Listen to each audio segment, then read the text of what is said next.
Hi, this is Peter O'Keefe, and I'm here to tell you, just as any football coach would, the most important thing to improving your game is knowing what your players can do. The same goes in ESPN NFL 2K5. In order to unlock the skills of your players, you need to know all the moves available to you on your Xbox controller, so I'm here to help you out. Let's start with the offense. One of the keys to a successful offense is having all your players in the right positions before the ball is snapped. After you've called your play, you can make changes by using the left thumbstick or directional pad. Moving up or down will select the player, indicated by the position and arrows pointing in the directions he can go. Once selected, move left or right to position the player. You can make as many adjustments as you like before the snap, so take your time getting things right. Just be sure not to get a delay of game penalty. Let's say you choose a running play, indicated by the red boxes in your playbook. Press the A button to snap the ball, and your quarterback will automatically hand the ball off to the designated runner. Once the runner has the ball, you can tap the A button quickly to make him run faster. The faster you tap, the quicker he'll run. This works for every player, so if you need somebody to be somewhere fast, just tap that A button. If you're lucky, you might be able to outrun all the defenders, but if a defender gets in your way, hold down the A button to fill up your charge meter and use the other buttons to do some fancy powered-up moves. You'll run slower when you're charging up, but your moves will wiggle you out of any tackle. B makes your runner spin around, which can help him avoid defenders and slip out of a tackler's arms. Y makes your runner lead with his shoulder, allowing him to push aside a defender in front of him. The X button will make your runner dive, which will help him leap over piled-up defenders for a few more inches. Using this move will almost certainly end the run, but it can be the move needed to get a first down or make it over the goal line. The white and black buttons will make your runner give a left or right stiff arm that, when timed correctly, can knock a defender down. Try to hit the stiff arm button as the defender approaches you and leave him in your dust. The triggers make your player juke left or right. The juke is best for getting out of the way of diving defenders, leaving them eating grass. Keep in mind, the juke and the spin are finesse moves and are best performed by a finesse running back. Stiff arms and charges are power moves and better for power running backs. Know what type of runner your ball carrier is and use the right moves for his skills.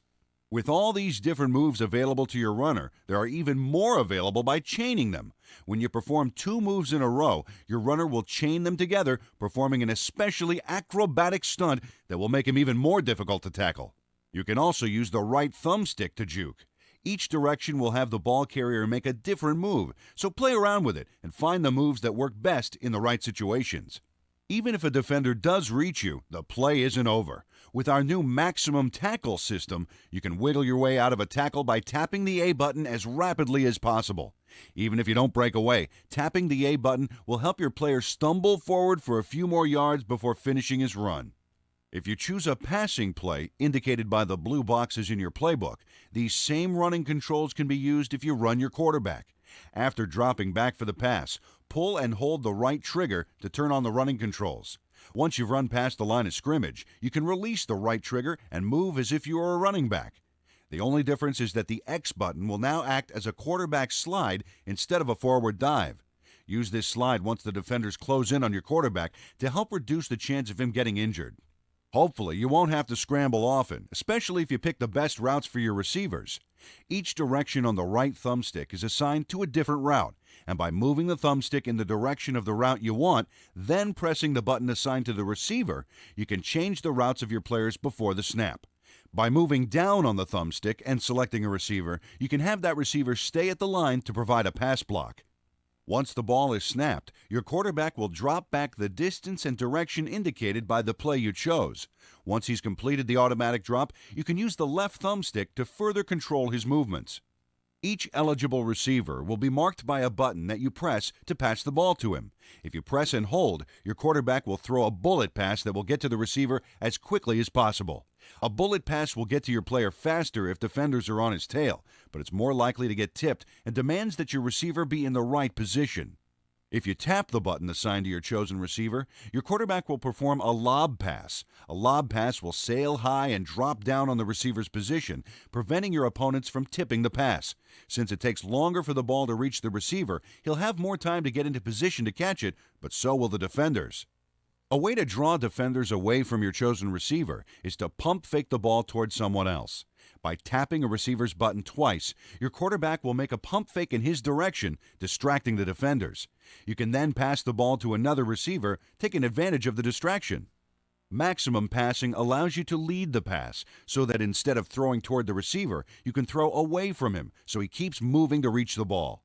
To do this, you first need to turn on maximum passing in the Choose Side menu by clicking the left thumbstick. Once it's on, press the button for the receiver you want to throw the ball to, then move the left thumbstick in the direction you want to lead the pass. For a Hail Mary play, you would move the thumbstick forward so that the receiver can keep running toward the goal line as he catches the ball. Sometimes it takes time for your receivers to get themselves into an open position. That's where our new QB Evade feature comes into play. If a defender tries to sack you, move the right thumbstick to evade the defender. Each direction will perform a different evade, so move the thumbstick in the direction away from the defender to avoid the sack.